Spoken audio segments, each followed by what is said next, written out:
ihanda na natin ang ating mga ingredients. Ito na ang una nating ingredients, ang bangos.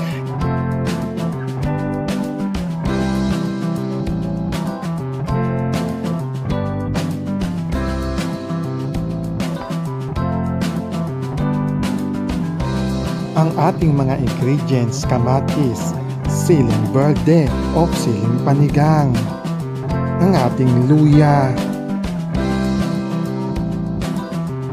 at ang ating sibuyas.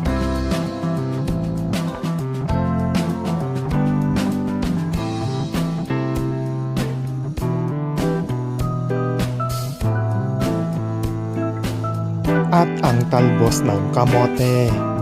Ito ay option lamang kung gusto nyong lagyan o hindi.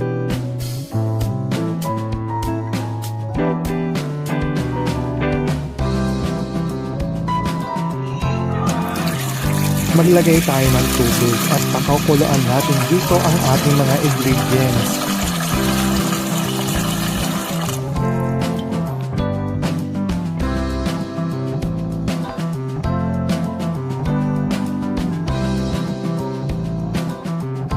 Sabay-sabay na natin ilagay lahat ng ingredients, kamatis, sibuyas at ang luya.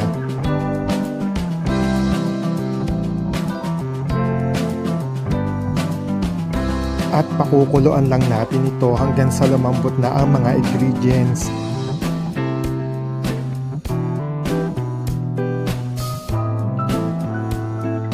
At pagkatapos nating pakuluan ay ilalagay na natin itong ang bangos.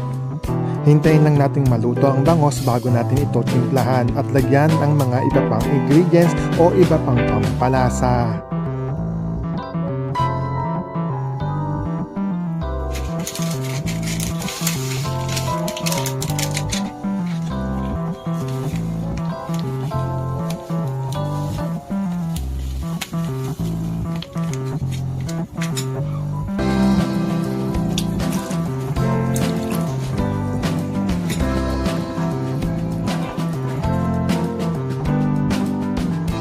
Ilagay na natin ang sili.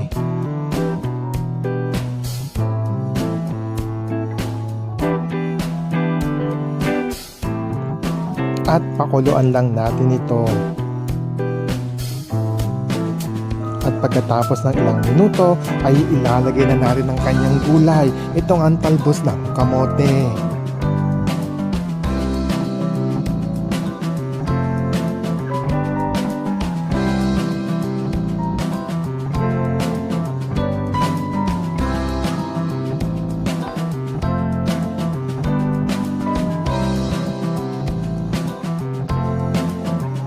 At eto na ang ating finished product. Pwede na tayong kumain ng sinigang na bangos. Enjoy! Thank you for watching!